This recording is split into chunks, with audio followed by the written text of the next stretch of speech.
100% the baddest golfer in the UFC. I just played Justin Gaethje on Monday. Guy's super good. I'm better. He shot a 79, I shot a 73. It is what it is. The icing's on the cake. The deeds are done. I'm probably going to make this birdie putt coming up. Everyone's an outlaw until it's time to do outlaw shit.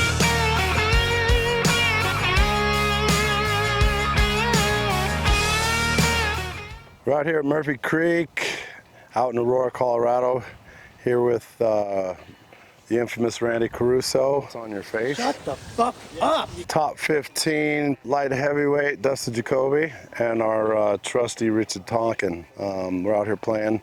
We're going to preview this week's UFC. The main event this week is Max Holloway and the Korean Zombie. So, hey, stay tuned for that. We got some good insight on a few of these matchups coming up.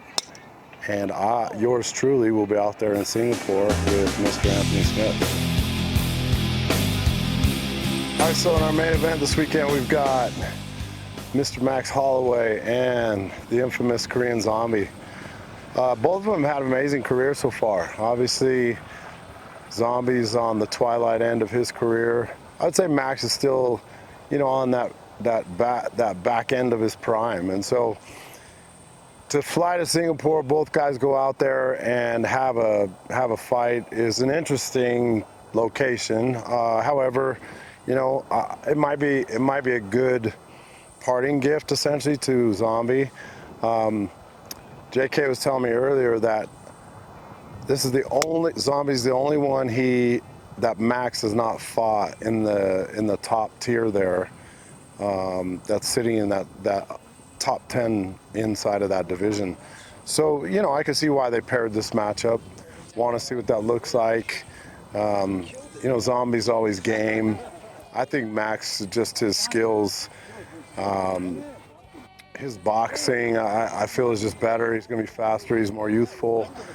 I don't think you see Zombie approaching many takedowns on Max. I think you're going to see a striking affair. Zombie, as you get older, you lose speed, but you don't lose power. And so he's always had power. You always have to watch out for that. But I feel like Max's range, his picking style, his ability to get in and out is going to make him miss. And eventually, I think you're going to see him chip him down and whittle him down almost to death that way, and potentially find a finish after 3 rounds if it's a striking affair. So, interesting matchup all the way across the world in Singapore. It's been such a pleasure watching Zombie fight. It's also a pleasure watching Max fight. Anytime those two guys fight, you should tune in. You can learn so much from both of them. If this is Zombie's last fight, thank you for everything you've done. You've been a trailblazer, and we appreciate you. What's that F1 place? The racing place that Formula One. It begins with M. Where these races are. That's how I think Singapore. Oh, that's what he thinks of Singapore. Fighters. Like there was a UFC event in Monaco. People would just go there to get their picture taken next to fighters. You know what I mean? And say it's their cousin. Yeah. They would go just for pictures. At least Singapore has a history. You know what I mean? They have a history of fighting.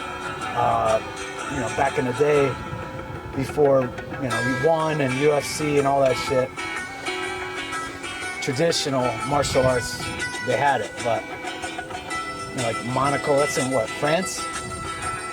They ain't got shit there. They got Senjai, or not? What is it? They got Francis Ngannou. No. Span Smith, the rematch. I tell you what, man. I think Anthony takes it again. I don't think it's going to be as clean and as easy as it was the first time, because I think Span put himself in danger, and I think he's going to fight a lot smarter this fight. Having watched Anthony versus Johnny Walker, I think he's going to try to stay on the outside and outpoint him and kickbox him.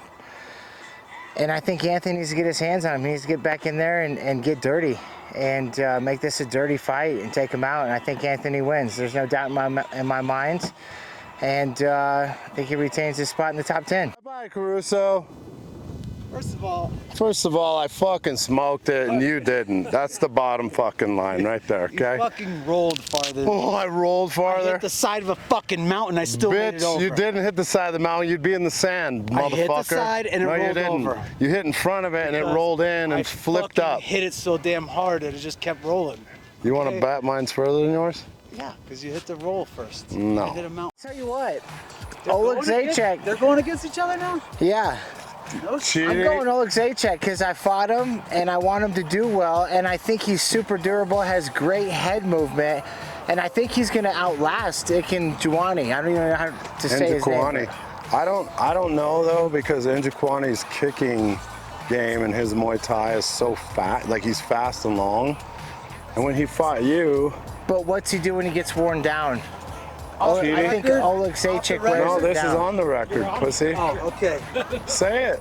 No, I'm not gonna say You're You're on the scared record. bitch. No, but the thing is you fought him with your range. He had a problem. Oleg Zajac had a problem with your range. Your speed differential is different from Chidi, but your power is different. So what I'm wondering is, does Chidi's speed and range play havoc on Oleg Jacek's game? What do you think? You fought him. I don't think it does. No? I think the durability of Oleg Zajac and just his overall fighting style, I think he perseveres, pushes through, takes him into deep waters and gets the win. You think he takes him to the ground? Because that would probably be a path, right? Yeah, I think he's good at MMA, and yeah, I think if that's a path to winning, I think he for sure takes him to the ground. And I think he's capable of it. I think he'll put the pressure on him. He likes to box, though. I think if Oleg Jacek puts Chidi on the ground, that would be a key to his victory. However, Chidi's clinch game, because of his Muay Thai background, is pretty nasty.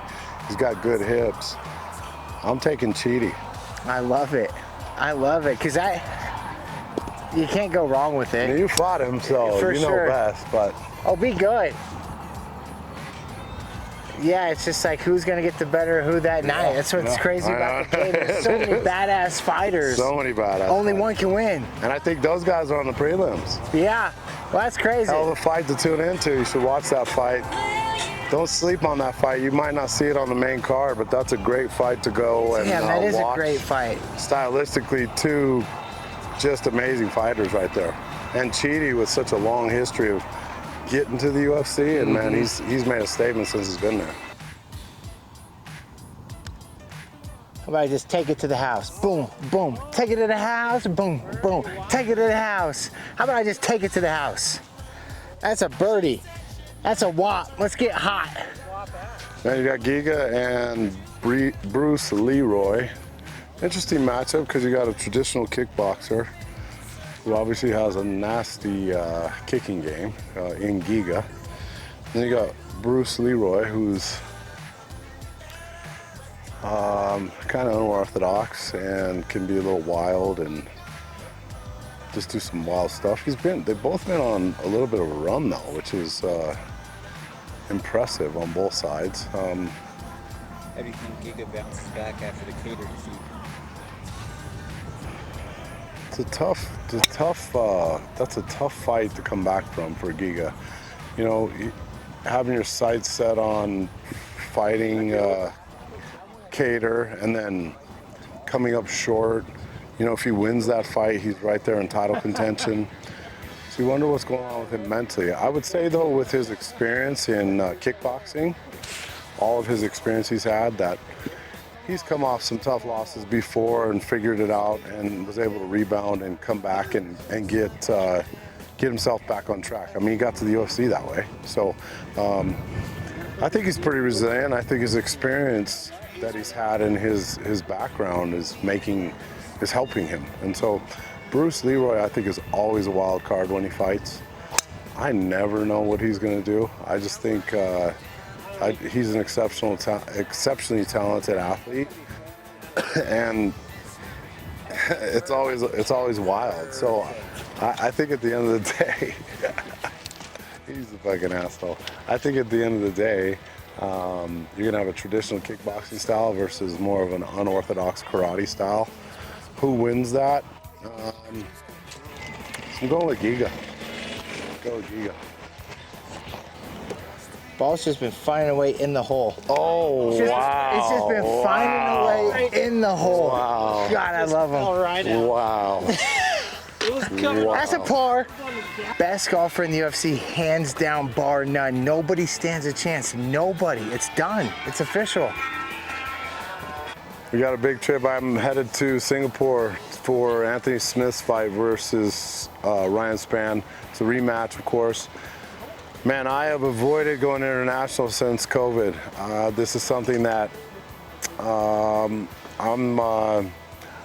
keep telling myself I get to do. So I get to go fly for about, or be traveling for about 25-ish hours. So it's always a challenge. It's never a blast. And, you know, I'm flying coach, so it's not like I have a business class seat. So, you know, when I get there, it's going to be, I leave here Wednesday morning at 7 a.m. from Denver, and then I will land in Singapore Friday morning. So do the calculations, do the math, do whatever. But I can't wait for Anthony Smith to show out against Ryan Spann here at UFC in Singapore, and we look forward to it. Hey, thank you for joining us for our round today. It was fun. Amazing to play with these guys. Continue to like, share, and subscribe. And we appreciate you guys. 'Cause everyone's an outlaw until it's time to do outlaw shit.